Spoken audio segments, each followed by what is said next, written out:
How to transfer Dogwifhat token from Binance to Bybit on PC. Now, first of all, we need to get the withdrawal address of Dogwifhat token from our Bybit account. Now, first of all, open your Bybit account and head over to assets. Now click on deposit. And as you can see here, in this select crypto, click on it and now type WIF. And after that, click on your token. As you can see in the on-chain, now click and select the Solana. And now you can copy the withdrawal address. Now go and open your Binance account and head over to wallet and click on spot. After that, click on withdraw. And as you can see here in the search coin, now search for your token. In this case, it will be WIF. So after you find it, now click on it. And now click on address. And now you can provide the withdrawal address that you copied from your Bybit account. And here you can select the Solana as a network. And here you can type how much you want to transfer, as you can see.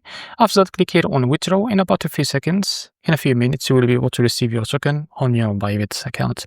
So this is how to transfer Dogwifhat token from Binance to Bybit on PC. If you found this video helpful, please like and subscribe. See you next video.